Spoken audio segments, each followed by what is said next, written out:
Eu estou muito feliz nessa tarde de poder estar aqui e me alegrando de ver tantas mulheres num sábado de tarde, tão quente, mas aqui prontas para experimentar um pouco mais da verdade de Deus para as suas vidas. Então, não tem como não se alegrar de ver essa igreja cheia, né? Abundante, cheia de mulheres. Eu, logo que cheguei ali, já fui muito bem recebida por uma irmã muito querida, muito simpática, que está ali, não sei qual é o seu nome, a Silvana. Que bênção de pessoa essa Silvana, né? Coisa boa já ser recebida com esse sorriso, né? Depois a pastora Viviane, a nossa querida irmã, que de vez em quando a gente se encontra, né? Em alguns eventos. Então, eu estou muito feliz, já estou me sentindo bem em casa aqui. Pastora Felícia, muito obrigada pelo convite, né?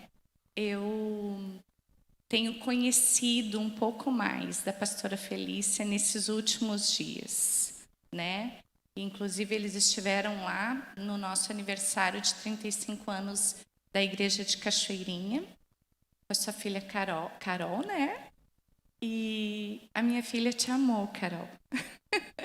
Aliás, a minha sobrinha também. As duas te amaram. E Deus tem nos dado esse privilégio de nós podermos estar mais perto uma da outra. E coisa boa ser esse reino, né? Que nos aproxima, né? Que faz nós nos escutarmos um pouco mais. Ouvi um pouco mais a história da irmã Felícia. Eu pude ter o privilégio de saber que ela é italiana, né? Eu sou descendente alemã e ela é italiana, nem sabia disso. E foi tão importante aquela janta, né? Eu pude ver o quão essa mulher é forte, valente. Um pouquinho do que eu ouvi dela, eu já vi. Que pessoa forte, né? E que bom a gente poder ter pessoas assim, para nós convivermos, aprendermos e sermos edificadas. Deus abençoe, que lindo trabalho. E que privilégio estar aqui nessa tarde e poder compartilhar esse tema com vocês, né? Experimentando a graça de Deus pela leitura da palavra. Confesso, mulheres, que ao estudar sobre esse tema, mais uma vez, porque a gente sabe tanto de graça, né? Quem aqui já nasceu de novo e quem aqui já foi batizado? Quem aqui é batizada? Então vocês já sabem tanto de graça, mas quando a gente começa a estudar de novo, não tem como o Espírito Santo ministrar na nossa vida novamente e nós sermos renovadas.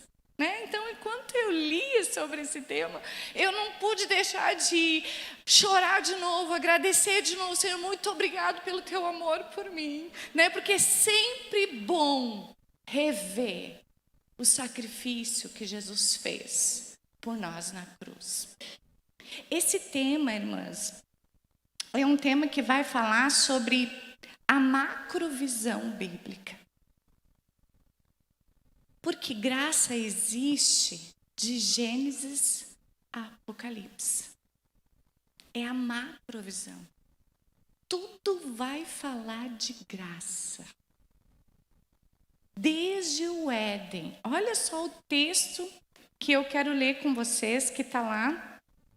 Se vocês quiserem, estiverem aí com a Bíblia, estiverem com as anotações de vocês. Eu coloquei 1 Pedro 1:20. Pode passar.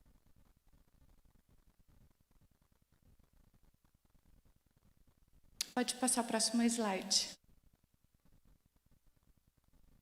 Eu que estou?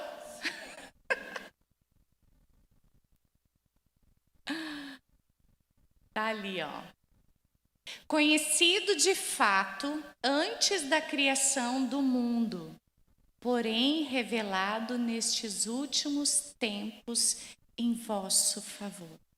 Jesus, a graça, graça conhecida antes da fundação do mundo. Nossa, então a gente tem bastante coisa aí para entender antes de entrar no que eu quero falar. Porque a graça já existe lá do tempo de Adão. Lembra quando Deus deu um mandamento? Mas da árvore, do fruto, do conhecimento do bem e do mal, dela não comerás, porque no dia em que dela comer, certamente vocês vão morrer. Né? E que morte se tratava? Se tratava de uma morte espiritual. Não é verdade? E daí quando eles pecaram, a primeira coisa que eles viram, que eles estavam nus. Olha que interessante. Antes do pecado, eles não se envergonhavam. Eles estavam nus, mas eles não se envergonhavam. Quando eles pecaram, a primeira coisa que aconteceu foi que eles perceberam que eles estavam nus. Então, eles fizeram roupas para si com folhas de figueira. Mas Deus não deixou com que eles ficassem com aquelas roupas. Lá no jardim, profeticamente, ele já disse que haveria um que morreria para cobrir eles desse pecado, para trazer salvação. Então ele mata um carneiro e veste eles com roupas de pele. Já Deus profeticamente falando, e depois a gente tem aquele texto tão lindo, né? Mas sobre a maldição, porém inimizade entre ti e a mulher, entre a sua descendência e o seu descendente. Este lhe ferirá a cabeça e tu lhe ferirá o calcanhar. Esse já é o texto ápice de Gênesis 3,15, que vai falar sobre Jesus matando a obra da serpente, que é matando a obra do pecado. Só existe graça porque um dia entrou o pecado no mundo. É por isso que Jesus teve que morrer. Então lá no Éden já começa a se explicar. Mas então o povo continuou a pecar.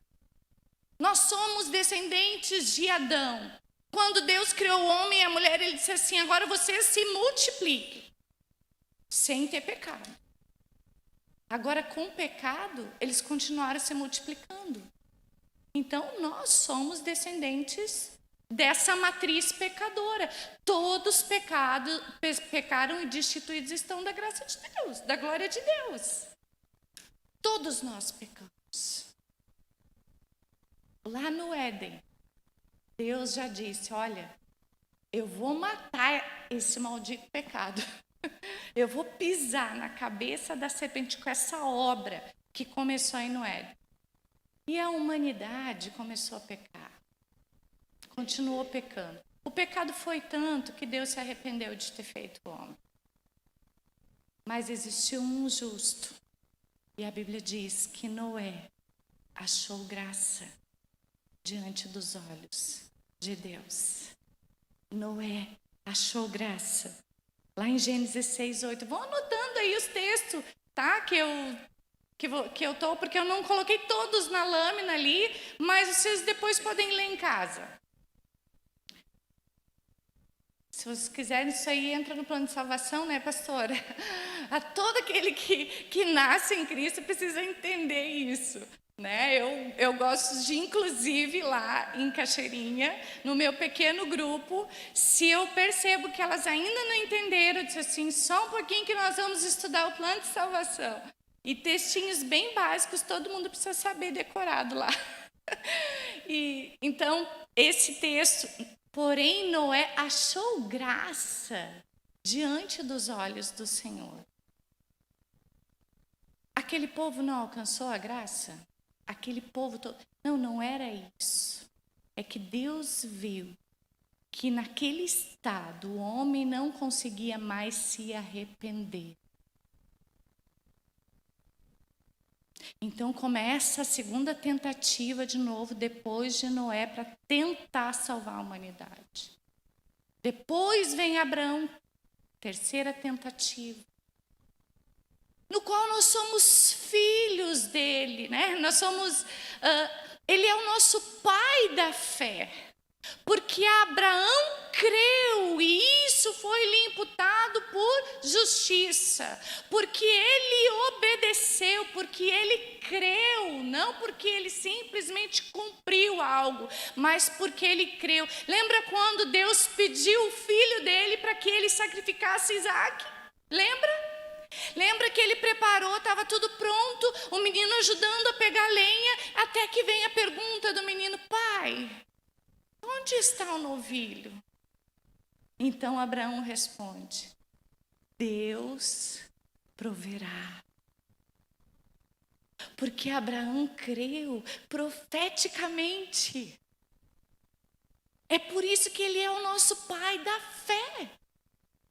Mas isso ainda assim não deu certo, né? Então Deus tentou através de Moisés nos dar o quê? A lei.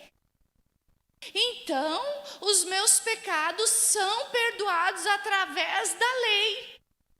Pode ser removido, perdoado, mas não justificado. Essa é uma grande diferença. As pessoas dizem assim: mas esse foi o grande problema quando Jesus veio na terra, porque os judeus, porque aquele povo ali, eles criam fielmente que eles seriam salvos por causa da lei. Mas não.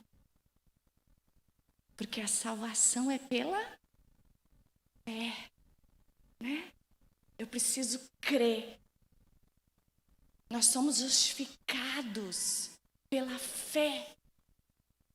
Então, o que é? Eu gosto de um livro que o pastor Luciano Subirá cita, e isso exemplifica muito bem o que a lei fez, que é o DNA de Deus, né? O DNA de Deus. É um livro, se você quiser ler e entender um pouco mais da graça, e claro, Graça Transformadora do pastor Luciano também. É uma teologia maravilhosa. Mas o que esse autor fala nesse livro? Eu vou contar uma história, porque ele conta uma história e dá para entender muito bem. Digamos que você esteja com um amigo num restaurante. E esse amigo se suja de massa no rosto. E você diz para ele: teu rosto está sujo de massa. Então ele vai lá para o banheiro e olha no espelho e vê que realmente o seu rosto está sujo de massa. O espelho é a lei que apresenta, que mostra a condição que ele se encontra, mas o espelho não consegue remover a massa. Só quem consegue remover o pecado que está em nós é o Senhor Jesus Cristo. E isso é ser justificado. Alguém precisava pagar por esse pecado. Alguém precisava ser punido por esse pecado. E nele nós somos justificados. Entendem isso? Que a lei para os judeus apenas revelava o pecado que havia neles. Mas não podia justificar. Isso a gente só encontra, essa justificação, em Jesus Cristo. Isso aqui eu só queria dar essa pequena introdução, pastora Felícia, porque a gente precisa entender muito bem isso. Existe graça desde Gênesis até Apocalipse. Existe graça em Adão, existe graça em Noé, existe graça em Jacó, existe graça em Moisés, existe graça. Em todo tempo existe graça. E depois nos evangelhos nós vamos entender a plena graça. Que nos confunde, que daí o Senhor Jesus vai nos mostrar que Ele veio exatamente para aqueles que não eram, para os que não são, para os imperfeitos, para os rejeitados. É essa graça. Olha, não havia graça lá no tempo de Jonas, quando Deus disse assim: Jonas, vai e prega para Nínive. O que era isso senão graça de Deus? Pregar para um povo que não era o seu povo. Era já Deus dizendo que tinha graça para todo o mundo. Eu gosto daquela viúva de Sarepta também. Se não foi graça de Deus na vida dela, o que foi? Haviam muitas viúvas no tempo de Elias, mas só a uma o Senhor pôde enviar o profeta, e foi a viúva de Sarepta. Não foi uma judia, tinha graça para ela também, tinha salvação, tinha providência de Deus para a vida dela. Aleluia. 1 Pedro, então, a gente entende que a graça existe antes de haver pecado, desde sempre. Então, graça não é a partir de Mateus, graça é a partir de Gênesis, Apocalipse, existe graça. Deus vai agindo. Agora, onde o sacrifício de Jesus está operando através de quem crê, existe graça e propósito. Quem conhece a graça através das Escrituras aprende a viver os planos de Deus. Quando eu experimento, quando eu entendo a graça na minha vida, eu entendo também que existe um propósito de Deus na minha vida. E daí lá em Jeremias, eu coloco aqui, 1:5 diz: antes de formá-lo no ventre eu escolhi, antes de você nascer eu o separei e designei profeta às nações. O Senhor já tinha propósito para Jeremias. Daí depois Paulo vai falar a Timóteo que nos salvou e nos chamou com uma santa vocação. Olha que interessante esse texto de 2 Timóteo. Não em virtude das nossas obras, mas por causa da sua própria determinação e graça. Essa graça nos foi dada em Cristo Jesus desde os tempos eternos. O que a gente acabou de falar. Existia graça desde o tempo eterno. E também o texto vai dizer que Ele nos salvou e nos chamou para uma santa vocação. Quando eu experimento a graça, eu entendo que existe uma vocação dentro de mim. Em todos nós, na verdade, que Deus nos chamou, nos escolheu para um determinado propósito. Isso é uma verdade que nós precisamos compreender, que Deus tem um plano e um propósito específico para todas nós. Não é para a Ângela, não é só para a pastora Felícia, é para todas nós que experimentamos a graça. Amém?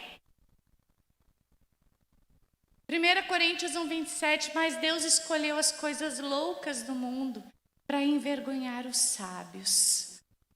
Escolheu as coisas fracas do mundo para envergonhar as fortes.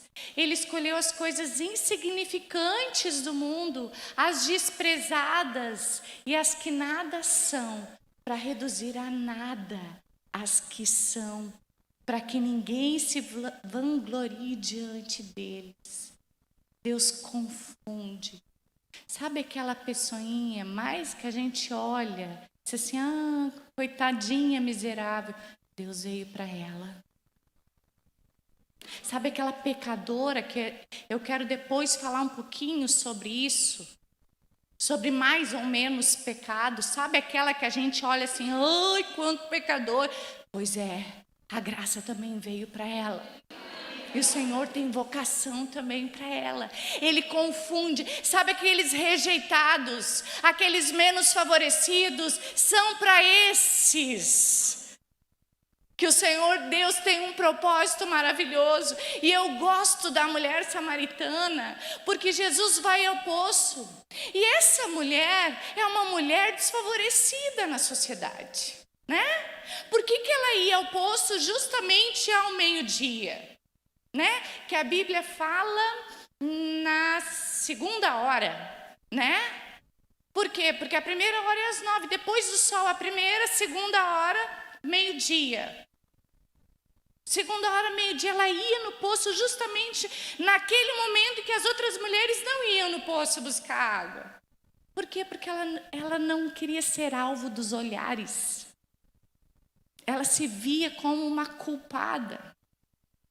Ela se via menos favorecida, ela tinha vergonha dela mesma e da sua história. E Jesus marca um encontro no poço, porque a Bíblia diz que era necessário passar por Samaria, justamente o povo judeu achava que não ia, nem salvo era. Tinha uma discriminação com os samaritanos. Ele simplesmente foge à rota certa para encontrar com essa mulher. E para fazer com que ela entendesse a graça sobre a vida dela. E era uma mulher que conhecia as Escrituras.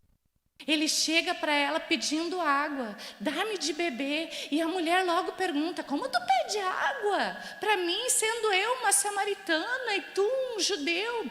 Ah, se tu conhecesse. Olha o que Jesus diz. Ah, se tu conhecesse quem é que te pede água, tu lhe pediria e ele lhe daria água viva. Mas eu gosto dessa palavra, se tu conhecesse, porque toda a conversa de Jesus é para se revelar a ela. Então ela questiona, como tu vai tirar água desse poço? Porque ela só entendeu no sentido literal. Como que tu vai tirar? Por acaso tu é maior do que Jacó, o nosso pai que fez o poço? E Jesus faz uma pergunta no decorrer da conversa, vai chamar teu marido. Então ela disse assim, eu não tenho marido. Então ele disse, disseste bem, não tenho marido, porque tu já tiveste e o que agora tu tem não é teu. Quem contou a história dela? Ela ou ele? Ele. Quem contou a história dela foi ele. Ele conhecia ela. Ele já sabia quem ela era. Disseste com verdade, diz a palavra. Que bom quando ela reconheceu isso. Porque foi uma porta de acesso, ele precisou tocar no emocional para entrar dentro dela. E para se fazer reconhecido.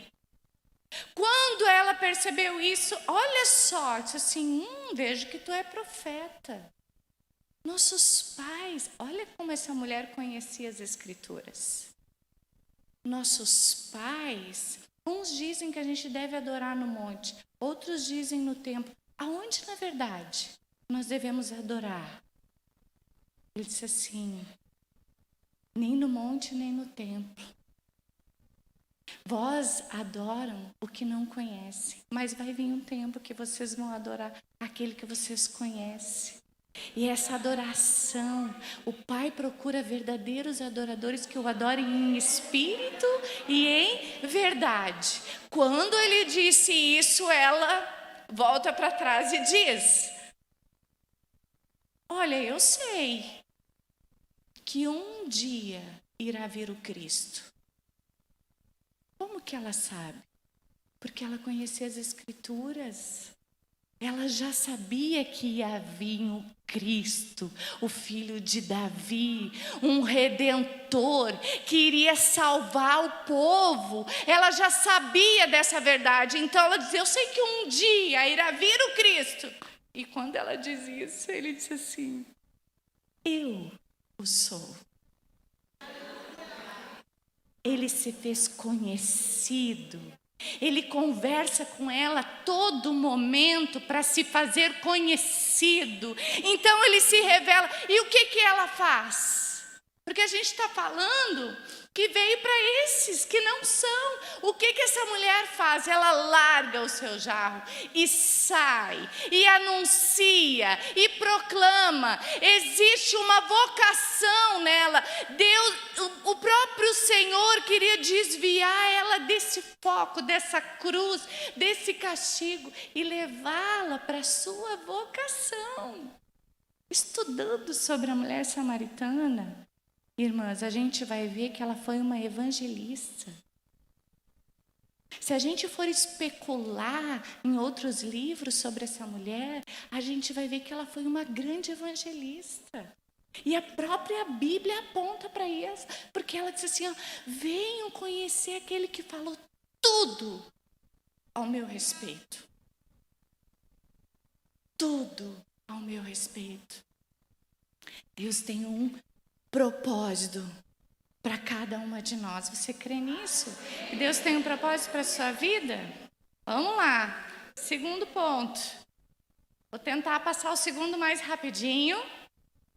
Quem conhece a graça de Deus, reconhece a vocação do outro.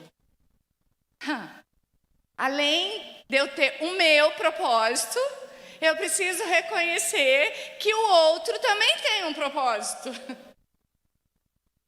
Efésios 3, 18 e 20 diz: possam juntamente com todos os santos compreender a largura, o comprimento, a altura e a profundidade, e conhecer o amor de Cristo que excede todo conhecimento, para que vocês sejam cheios de toda a plenitude de Deus.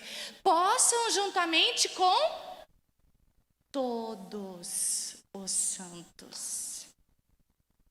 Inclui a vida do meu irmão. Eu preciso entender que existe vocação de Deus na vida do meu irmão. A unidade verdadeira só acontece na aceitação das diferenças. Vocês lembram quando Pedro estava com dificuldade de aceitar Cornélio? Deus teve que dar um sonho para ele.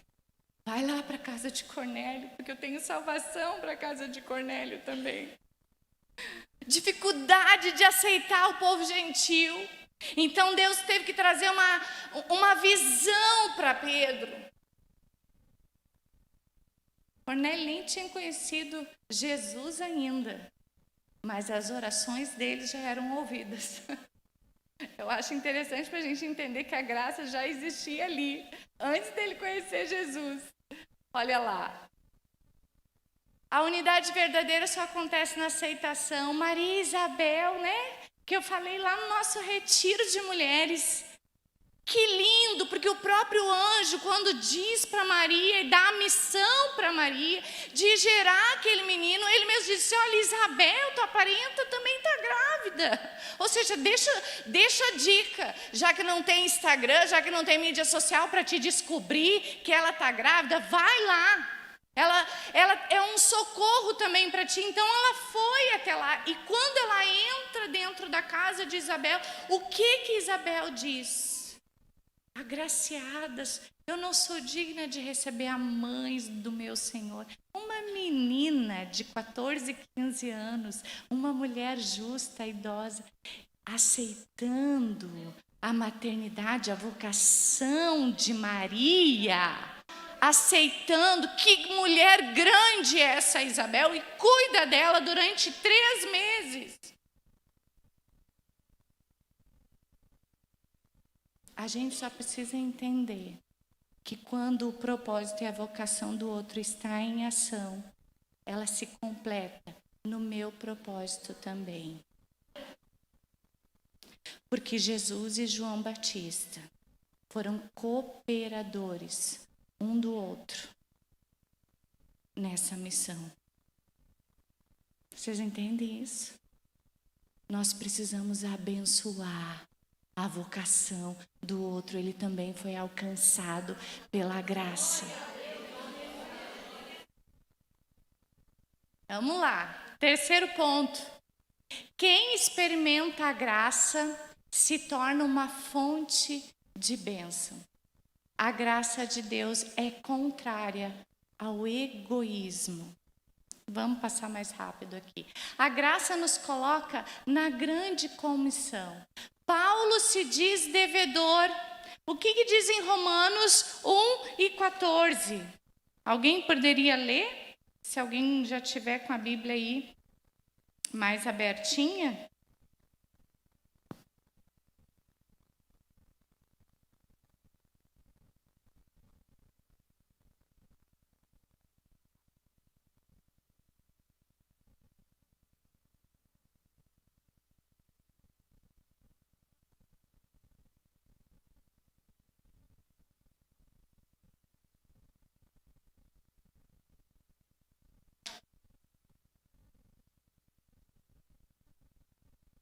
Por isso estou disposto a pregar o evangelho também a vocês que estão em Roma. Paulo tinha o sentimento de estar devendo tanto para um povo quanto para o outro. Então ele tinha o desejo de pregar a todos o evangelho. É isso que a palavra está dizendo. E agora eu queria ilustrar para vocês, irmãs, porque eu sei que está correndo o nosso tempo, essa história aqui que conta em Lucas 7, 36 e 50. Olha só o que a Bíblia fala. Lucas 7, 36 e 50.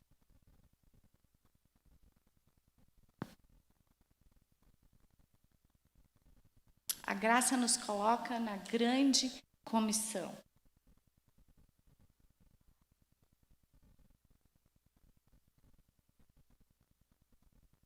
Um dos fariseus convidou Jesus para que fosse jantar com ele. Jesus, entrando na casa do fariseu, tomou lugar à mesa. E eis que uma mulher da cidade, pecadora, sabendo que ele estava jantando na casa do fariseu, foi até lá com um frasco feito de alabastro, cheio de perfume. E estando por detrás, aos pés de Jesus, chorando, molhava-os com as suas lágrimas e os enxugava com os próprios cabelos. Ela beijava os pés de Jesus e os ungia com perfume. Ao ver isto, o fariseu que o havia convidado disse consigo mesmo: se este fosse profeta, bem saberia quem e que tipo de mulher é esta que está tocando nele, porque é uma pecadora. Jesus se dirigiu ao fariseu e lhe disse: Simão, tenho uma coisa para lhe dizer. E ele respondeu: diga, mestre. Jesus continuou: certo credor tinha 2 devedores. Um lhe devia 500 denários e o outro devia 50. E como eles não tinham com o que pagar, o credor perdoou a dívida de ambos. Qual deles, portanto, o amará mais? Simão respondeu: penso que é aquele a quem mais perdoou. E Jesus disse: você julgou bem. E voltando-se para a mulher, Jesus disse a Simão: você está vendo esta mulher? Quando entrei aqui em sua casa, você não me ofereceu água para lavar os pés. Essa mulher molhou os meus pés com lágrimas e os enxugou com seus cabelos. Você não me recebeu com um beijo na face. Ela, porém, desde que entrei, não deixou de me beijar os pés. Você não ungiu a minha cabeça com óleo, mas esta com perfume ungiu os meus pés. Por isso afirmo a você que os muitos pecados dela foram perdoados, porque ela muito amou. Mas aquele a quem pouco se perdoa, pouco ama. Então Jesus disse à mulher: os seus pecados estão perdoados. Os que estavam com ele à mesa começaram a dizer entre si: quem é este que até perdoa pecados? Mas Jesus disse à mulher: a sua fé salvou você. Vá em paz. Vocês entenderam? Jesus estava numa janta na casa de Simeão, um fariseu, a casta religiosa mais forte da época, um guardador da lei. Simão achava que não tinha pecado. Entrou uma pecadora na janta sem ser convidada. Imagina o tumulto que foi gerado naquela situação. Imagina os comentários que começaram a surgir. Então Simão faz um comentário. Se ele fosse profeta, ele saberia que ela é uma pecadora. Então Jesus, para fazer com que Simão entendesse um pouquinho Conta uma historinha para ele. Existia um credor. Um devia 500 e o outro devia 50.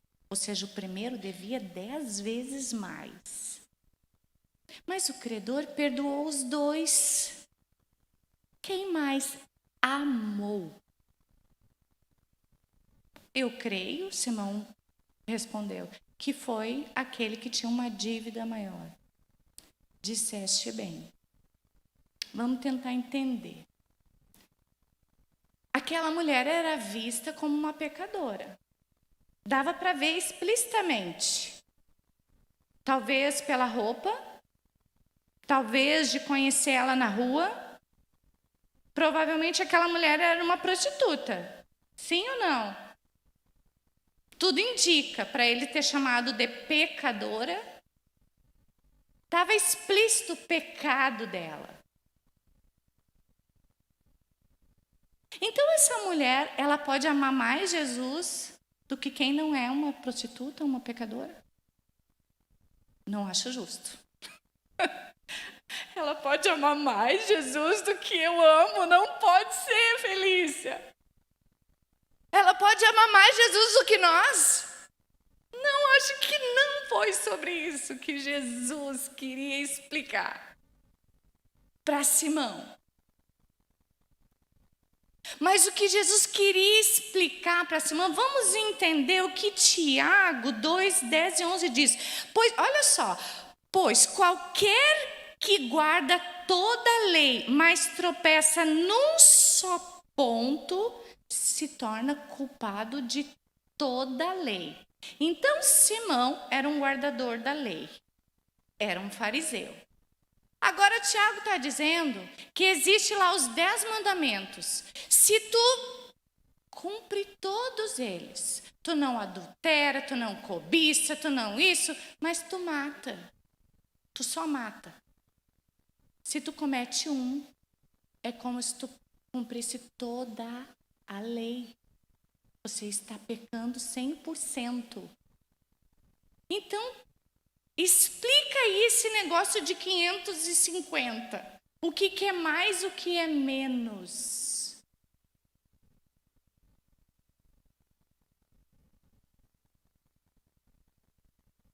A questão é como essa mulher se vê. Olha que Lucas 5, 30 e 32 diz. Não necessitam de médico os que estão sãos, mas sim os que estão enfermos. Eu não vim chamar os justos, mas sim os pecadores ao arrependimento. Sabe qual é a diferença? A diferença é que aquela mulher se via como pecadora. Aquela mulher entendeu o que Jesus fez por ela. O que é a doença? Quando a Bíblia diz, eu não vim para os sãos, eu vim para os doentes. O que é a doença, igreja? A doença é o pecado. E quem é o médico? Eu não vim para os sãos, eu vim para os doentes. Eu vim para os doentes. Ele veio para ela que se encontrava doente, mas se via doente. Se via doente. E daí Jesus faz uma queixa: Simão, eu esperava entrar aqui e ser beijado por ti, mas não fui. Eu esperava que tu lavasse os meus pés, mas tu não lavou. Eu esperava tudo isso de ti, que tu ungisse a minha cabeça, mas tu não fez isso. Essa mulher, desde que entrou, ela não para, ela derrama, ela lava com as suas lágrimas, enxuga com os seus cabelos, ela beija os meus pés. Olha como foi a reação dessa mulher ao entender o que Jesus fez por ela. E é isso que a graça nos faz. Ela faz a gente entender que todos nós somos pecadores. Então ela consegue amar. Olha o que Paulo vai dizer em 2 Coríntios 5, 14 e 5. Vão colocando os versículos. Por amor de Cristo, o amor de Cristo nos constrange. O que é constranger? Sabe o que é constranger, mulheres? Pressiona. O amor de Cristo me pressiona, me constrange. Sabe o navio quando está chegando no porto? O navio ele é constrangido a passar por um meio, só naquele lugar. Sabe o gado quando vai ser vacinado? O gado, ele é constrangido, ele é pressionado a passar por um lugar só para ser vacinado. O amor de Cristo, Paulo diz, me constrange, me pressiona. E foi exatamente isso que aconteceu na casa de Simão. O amor de Jesus, o entendimento que aquela mulher teve do amor de Jesus, constrangeu ela a tal ponto dela não conseguir não invadir a casa, não aparecer naquele momento e não despejar todo o seu amor a Cristo. E é isso que a graça faz. Ela nos constrange, ela nos leva a devolver esse amor. Não é isso que acontece na vida de um casal, não é isso que acontece. Quando eu recebo amor, automaticamente eu preciso devolver esse amor. Pois é isso.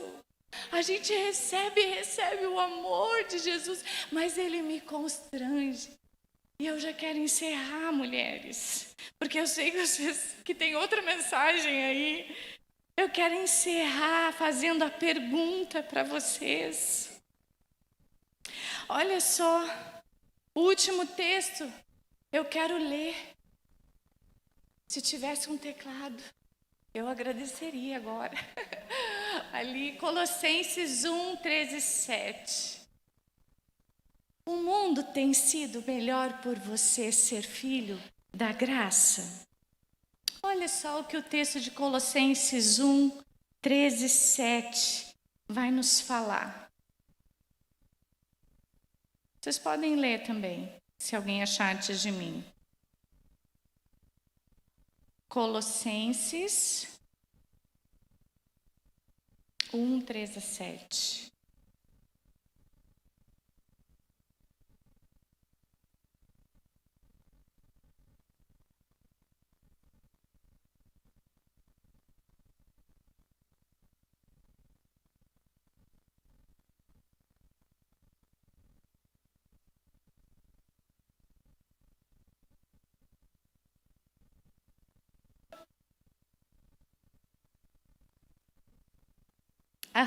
Tá 7.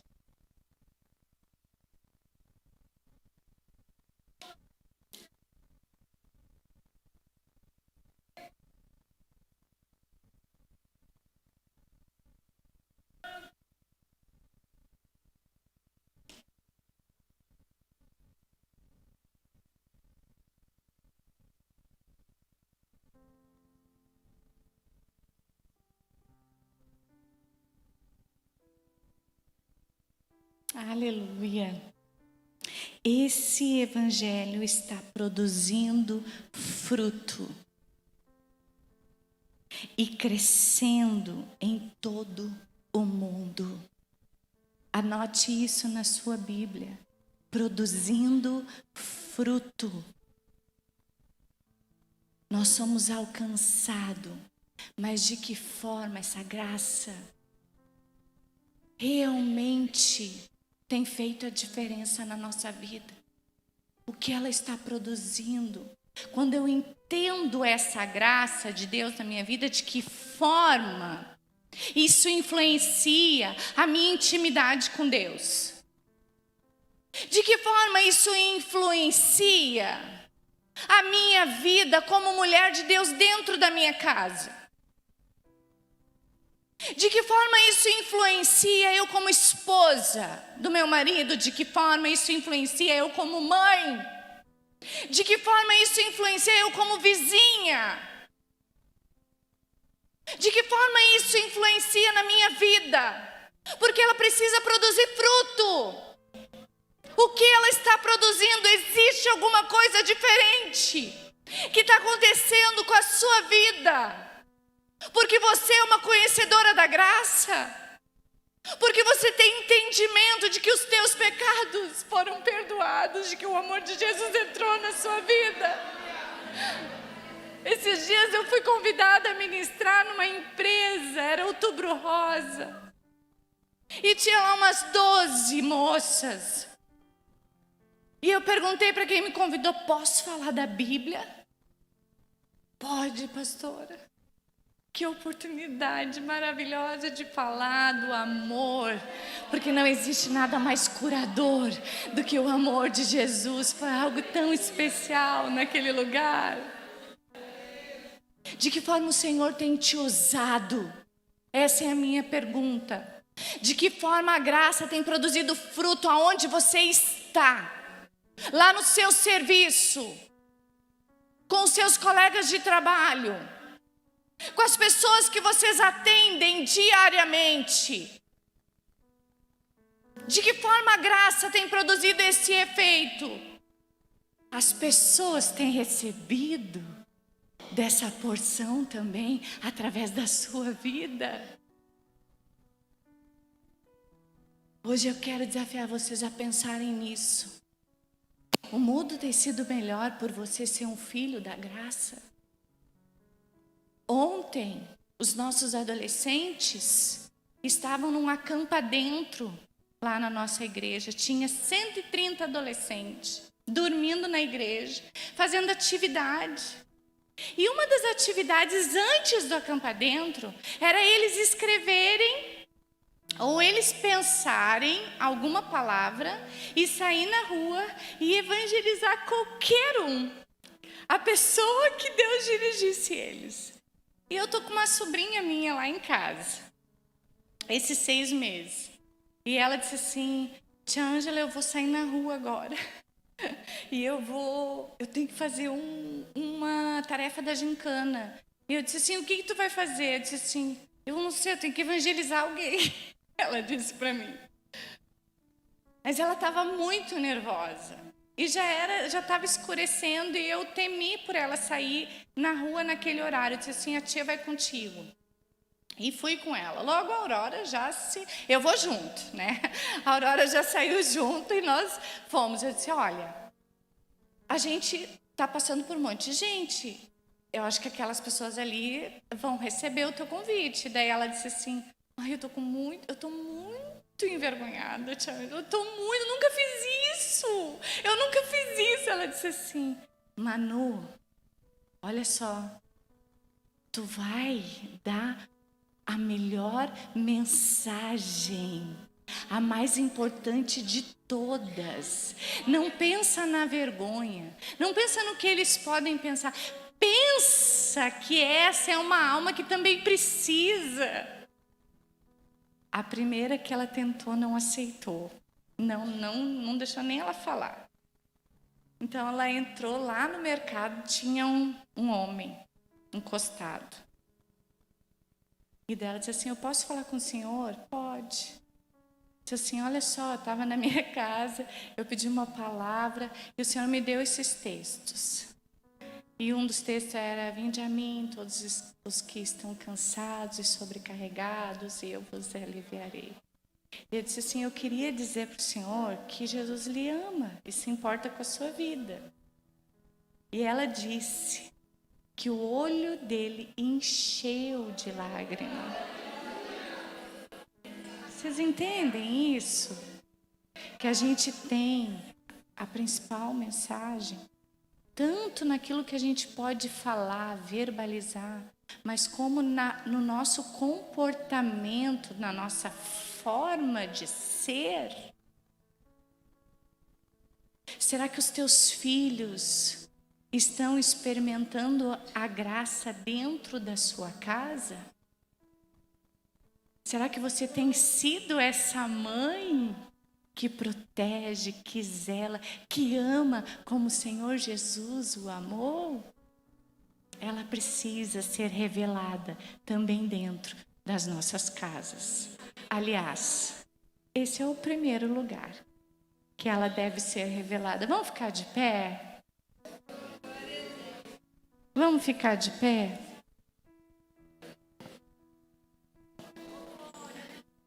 Tem muita coisa sobre a graça. É muita coisa. É como eu falei no início da nossa reunião. Ela é a visão macro da Bíblia. Ela é toda a Bíblia. Porque ela é o amor de Deus. Ela é o amor de Deus. E quando experimentamos esse amor, não tem como nós não sermos diferentes. Não tem como nós não produzirmos frutos. Eu quero deixar. O mundo tem sido melhor por você, mulher, ser uma filha da graça. Quantas são filhas da graça aqui? Quanta coisa o Senhor Jesus vai poder fazer através de cada uma de vocês. Posso orar, pastora? Bota a mão no seu coração. Vamos agradecer a Deus, porque mais do que entendimento, é o que se produz dentro de nós. É o efeito que a palavra faz na nossa vida. É o que ela pode produzir amanhã. A partir do momento que eu sair aqui, dessa porta, o que ela pode produzir? Isso é o mais importante. Obrigada, Senhor. Obrigado pela Tua palavra. Obrigado pela Tua verdade. Obrigada, Senhor Jesus, por essa revelação tão poderosa do Teu amor para as nossas vidas. Obrigado porque não foste nós quem te escolhemos, mas Tu nos escolheu, Senhor. Obrigado porque o Senhor nos resgatou, nos redimiu, nos justificou. Obrigado porque os nossos pecados são perdoados no Senhor. Obrigado pelo sacrifício de cruz. Obrigado por renunciar ao céu, Senhor. Obrigado por deixar o Teu trono de glória e se fazer homem como um de nós e padecer pelos nossos pecados. Obrigado por pagar essa culpa por nós. Obrigada, Senhor. Obrigado porque o Senhor nos dá entendimento, nos esclarece todas as coisas e não tem outra coisa que nós não podemos fazer do que te devolver esse amor. Sim, Senhor, queremos como essa mulher nos derramar diante do Senhor, entregar tudo o que somos, entregar a nossa essência, entregar o nosso perfume, entregar a nossa identidade, entregar tudo ao Senhor. E que o mundo possa te conhecer. Sim, Senhor, que essa verdade possa ser revelada ainda, Senhor, mais através de cada uma de nós. Começando, Senhor, pelas nossas casas, começando pela nossa família. Queremos refletir o Teu amor lá dentro, Senhor. Queremos ser frutos, Senhor, desse amor. Sim, Senhor, e queremos mostrar esse amor a todos que nos cercam. Nos ajuda em todo tempo, Senhor, para que o Teu nome seja glorificado através das nossas vidas. Amém e amém. Uma salva de palmas ao Senhor. Tua palavra escondi, guardada no meu coração, pra eu não pecar contra Ti, Senhor. A Tua palavra escondi. Aleluia. Minhas vestes no sangue lavei e das Tuas águas bebi, pra ser uma oferta agradável a Ti. minha vida te consagrei. Diga nessa tarde: meus dons e talentos são pra te servir. Meus dons preciosos são teus. Não vejo razão da minha vida sem ti. Tu és meu Senhor e meu Deus. Aleluia! Assim como o fogo, oh, aleluia! Vem tua obra em mim completar,